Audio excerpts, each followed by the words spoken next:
اور پھر ابراہیم علیہ السلام کی جو گفتگو، اب ان کے باپ کی گفتگو اپنے بیٹے کے ساتھ ہے، وہ بھی بتاتی ہے کہ یہ گفتگو بھتیجے سے نہیں ہو رہی ہے، بیٹے سے ہو رہی ہے. اراغب انت عن آلہتی یا ابراہیم، اے ابراہیم تو مجھے میرے معبودوں سے تو مجھے بردگشتہ کر رہا ہے.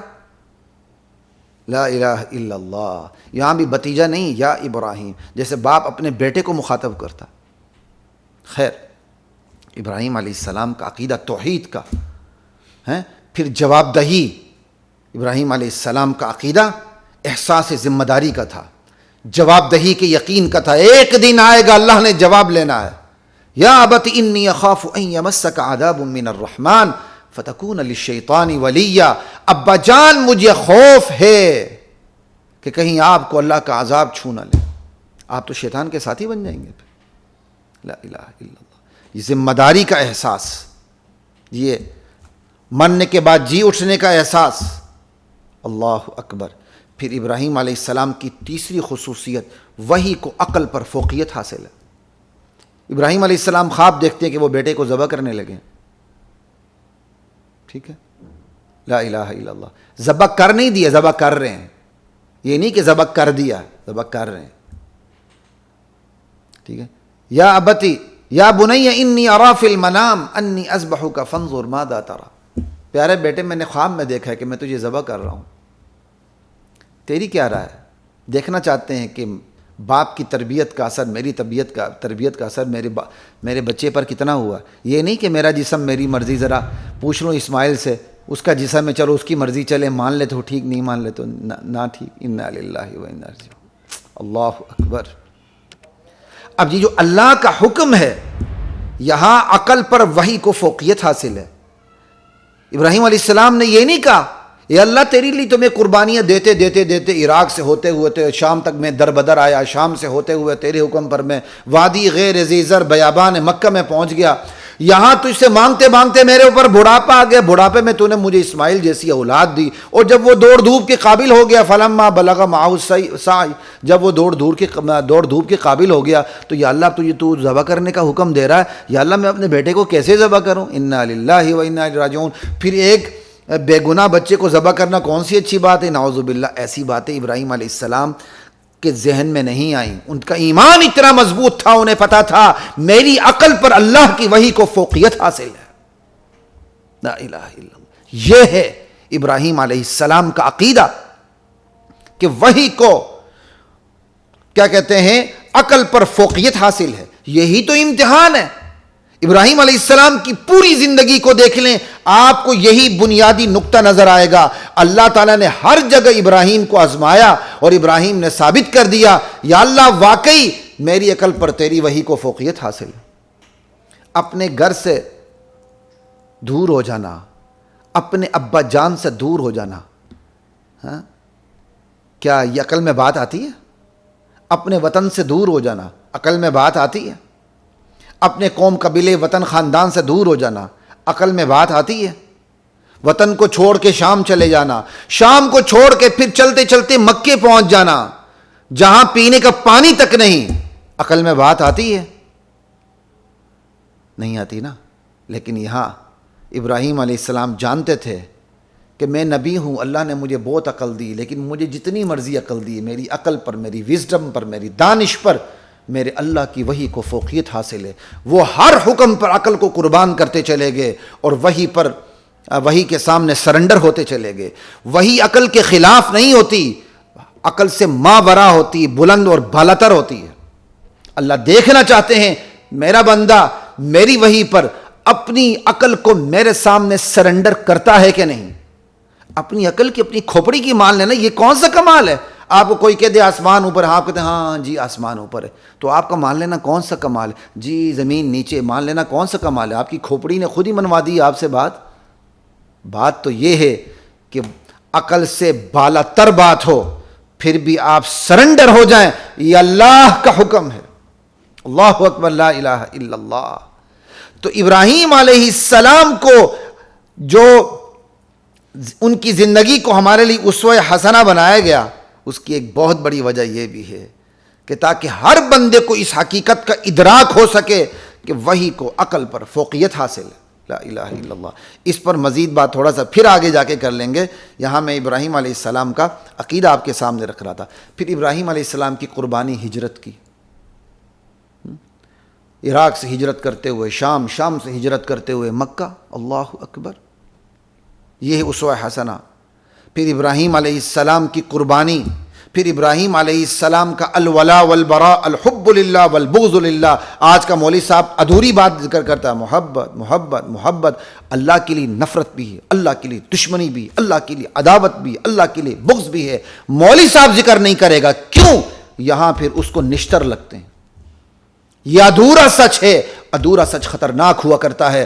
الحب للہ والبغض للہ، الحب فی اللہ والبغض فی اللہ. من احب للہ وابغض للہ واعطى للہ ومنع للہ فقد استکمل الایمان. جس نے محبت رکھی اللہ کے لیے، بغض رکھا اللہ کے لیے، دیا تو اللہ کے لیے، نہ دیا بھی تو اللہ کے لیے، اس نے اپنے ایمان کو مکمل کر لیا. یہ ابراہیم علیہ السلام کا عقیدہ اور عمل. ان تمام چیزوں کو سامنے رکھ کے اب سنت ابراہیمی علیہ السلام ادا کیجیے. اب مزہ آئے گا. اب ابراہیم علیہ السلام کی سنت نقش ہو جائے گی. نقش، سنت کا مطلب یہ نہیں ہے کہ قربانی سنت ہے، قربانی واجب ہے. سنت کا مطلب ہے طریقہ چلن. ابراہیم علیہ السلام کا طریقہ اور چلن جو اس امت پر واجب ہے. انشاءاللہ وجوب پر تھوڑی سی پھر آگے جا کے بات کر لیں گے. ابھی تو میں آپ کے سامنے رکھ رہا تھا قربانی کی صورت اور قربانی کی حقیقت. اور اب تھوڑی سی میں بات کر لیتا ہوں قربانی کی جو حکمت ہے وہ کیا ہے. ویسے حکمت پر تو میں بات کر چکا ہوں، پھر تھوڑی سی بات کر لیتا ہوں. قربانی کی حکمت یہی ہے، قربانی کرتے ہوئے بندے کے اندر یہ حقیقت رچ بس جائے کہ میری عقل کے اوپر میرے اللہ کی وحی کو فوقیت حاصل ہے. وہ یہ نہ دیکھے جانور کو دکھ ہو رہا ہے کہ نہیں، جانور ذبح ہو رہا ہے نہیں. ویسے ہی آپ سال بھر کیا ہفتہ بھر بھی پالیں تو جانور کو ذبح کرتے ہوئے بندے کا جگرا پھٹنے لگتا ہے. لیکن اللہ کا حکم ہے، مقدم ہے. ابراہیم علیہ السلام کو تو بیٹا بھی قربان کرنے پر تردد نہ ہوا. کبھی سمجھ آئی کھوپڑی میں؟ اسماعیل علیہ السلام کو قربان ہو جانے پہ تردد نہ ہوا. فلما اسلم، اللہ کہتے ہیں جب باپ بیٹا دونوں میرے سامنے سر تسلیم خم کر گئے. وَتَلَّهُ لِلْجَبِينِ، اور باپ نے بیٹے کو ایسے گرایا جیسے جانور کو کیا کہتے ہیں لٹایا جاتا ہے پیشانی کے بل. لا الہ الا اللہ. پیشانی جبین یہ ہے، یہ تو جبہہ ہے بھائی، یہ جبین ہے. خیر اس میں بڑی تحقیقات ہیں لیکن آپ کو خلاصہ بتا رہا ہوں. یہاں ایسا نہیں کیا کہ یہاں اس بل لٹا دیا، آنکھیں بند کروا دی، پٹی باندھ لی. نہ، ابراہیم علیہ السلام کا ایمان اتنا کمزور نہیں تھا. اپنے ایمان پر قیاس کرتے ہوئے ایسی گھسی پٹی باتیں نہیں کرنی چاہیے. بالکل ایسے ہی گرائے جیسے ہم جانور کو لٹاتے ہیں، جانور کو لٹاتے ہیں. سمجھائی؟ پیشانی کے بل. یہ پیشانی ہے. پیشانی یہ نہیں ہے، جبین یہ نہیں ہے، یہ تو جبہہ ہے بھائی. ایسے ہی لٹا دیا جیسے ہم جانور کو لٹاتے ہیں. لا الہ الا اللہ. ابراہیم علیہ السلام نے ایسے ہی لٹایا. ابراہیم علیہ السلام کو لٹانے پر تردد نہ ہوا.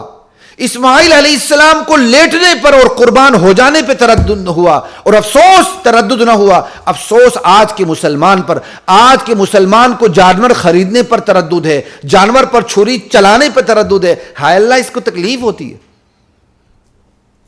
تیری عقل کی کھوپڑی بڑی ہے کہ اللہ کا حکم بڑا ہے.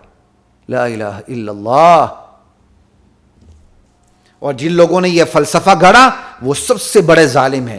اپنے مفادات پر عمل کرنے کا موقع ہے، وہ پوری دنیا کے خصوصاً مسلمانوں کو گاجر مولی کی طرح کاٹتے ہیں. وہاں انہیں تکلیف کا نظریہ سامنے نہیں آتا ان کا. لا الہ الا اللہ.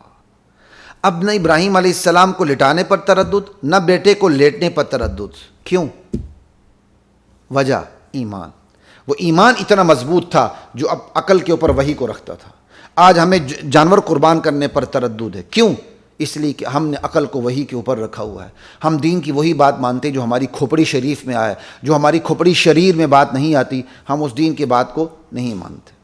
لا الہ الا اللہ.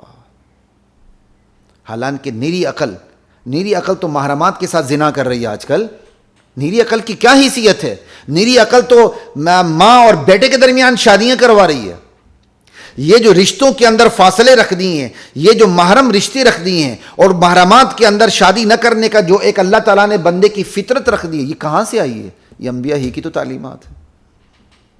ورنہ یہ عقل بے لگام ہو جائے نا، بے لگام، یہ تو محرمات سے زنا کرنے پر اتر آتی ہے، عقل کو کبھی بھی بے لگام نہ ہونے دیں۔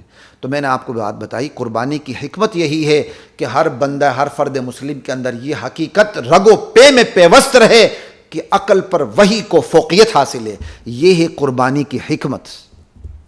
اب چلتے ہیں قربانی کی علت کی طرف۔ قربانی کی علت کیا ہے؟ وہ قرآن نے خود ہی بتا دی ہے، وَلِكُلِّ أُمَّةٍ جَعَلْنَا مَنسَكًا لِيَذْكُرُوا اسْمَ اللَّهِ عَلَى مَا رَزَقَهُم مِّن بَهِيمَةِ الْأَنْعَامِ۔ قربانی کی حقیقت وہ تو میں نے بات کر لی، تو حقیقت بھی قرآن اس طرح بتاتا ہے، لِيَذْكُرُوا اسْمَ اللَّهِ عَلَى مَا رَزَقَهُم، تاکہ اللہ تعالیٰ نے جو انہیں جانور عطا کیے من بہیمۃ الانعام، ان پر اللہ کا نام لے کے ذبح کریں۔ اللہ کا نام لینا، لِيَذْكُرُوا اسْمَ اللَّهِ، اللہ کے نام پہ ذبح کرنا، یہ قربانی کی حقیقت ہے۔ جو اللہ کے نام پہ ذبح نہیں کرتا، غیر اللہ کے نام پہ کرتا، یہ شرک ہے۔ اور وہ جو جانور ہے وہ خنزیر سے زیادہ حرام ہو جاتا ہے، اس کو کھانا بھی حرام ہے۔ کسی نے بکرا غیر اللہ کے نام ذبح کر دیا، وہ حرام ہو گیا۔ بس کسی بزرگ کے نام، کسی صحابی کے نام، کسی ولی کے نام ذبح کر دیا، وہ حرام ہو گیا، اس کو کھانا خنزیر سے زیادہ حرام ہے۔ لا الہ الا اللہ، اللہ کا نام لینا ہے، لِيَذْكُرُوا اسْمَ اللَّهِ عَلَى مَا رَزَقَهُم مِّن بَهِيمَةِ الْأَنْعَامِ۔ یہ ہے قربانی کی حقیقت۔ تو علت کیا ہوئی؟ فَإِلَٰهُكُمْ إِلَٰهٌ وَاحِدٌ فَلَهُ أَسْلِمْ۔ علت کیا ہے؟ قربانی رکھی کیوں گئی؟ تاکہ یہ حقیقت پیوست رہے، تمہارا معبود مشکل کشا حاجت روا صرف ایک اللہ ہے، فَإِلَٰهُكُمْ إِلَٰهٌ وَاحِدٌ فَلَهُ أَسْلِمُوا۔ لا الہ الا اللہ، یہ ہے قربانی رکھی اس لیے گئی تاکہ عبادت کی جتنی بھی صورتیں ہیں ان تمام صورتوں کو ادا کرتے ہوئے یہ حقیقت پیوست رہے، اس حقیقت کا استحضار رہے کہ عبادت کا مستحق صرف ایک اللہ ہے، اس حقیقت کا استحضار رہے کہ تمہارا اللہ ایک اللہ ہے، اس کی ذات میں، صفات میں، افعال میں، اعمال میں، اختیارات میں دنیا کی کوئی ہستی، نبی، ولی، پیر، فقیر شریک نہیں ہے۔ یہ قربانی کی علت ہے۔ قربانی رکھی اس لیے گئی ہے، یہ قربانی بھی تو ایک عبادت ہے نا، عبادات رکھی اس لیے گئی ہیں کہ عابد کے ذہن میں، رگ و پے میں ہر وقت معبود کی حقیقت رچی بسی رہے کہ معبود ہی سب کچھ ہے، معبود کے سوا کچھ بھی نہیں۔ تو بس یہ قربانی بھی رکھی اس لیے گئی کہ بندوں کے دل میں یہ حقیقت پیوست رہے، الہ ایک الہ ہے، مشکل کشا ایک مشکل کشا ہے، حاجت روا ایک حاجت روا ہے، غوث اعظم وہی ہے، بلکہ غوث ہی وہی ہے، دستگیر بھی وہی ہے، امیر نواز بھی وہی ہے، غریب نواز بھی وہی ہے، تخت سلطنت پر بٹھانے والا بھی وہی ہے، تخت دار پر چڑھانے والا بھی وہی ہے، سولی سے اتارنے والا بھی وہ ہے، سولی پر چڑھنے سے پہلے آسمانوں پہ لے جانے والا بھی وہی ہے، عزت دینے والا بھی وہی ہے، عزت ذلت دینے والا بھی وہی ہے۔ یہ تمام کے تمام کام اللہ کے قربانی اس لیے رکھی گئی ہے کہ بندہ قربانی کر کے سرنڈر رہے اور الہ کا عقیدہ اس کے اندر پیوست رہے۔ کاش یہ طلبہ، یہ علماء مسئلہ الہ کو پڑھ لیں تو ان کے اندر وہ نزاکتیں نہ رہیں، بلکہ عقیدے کے اعتبار سے ٹھوس مسلمان، ٹھوس طالب علم اور ٹھوس عالم بنے۔ آج کی بہت سے علماء بنسپتی ہو جاتے ہیں اور اس کی وجہ یہ ہے کہ انہیں مسئلہ الہ کا پتہ ہی نہیں ہے۔ لا الہ الا اللہ۔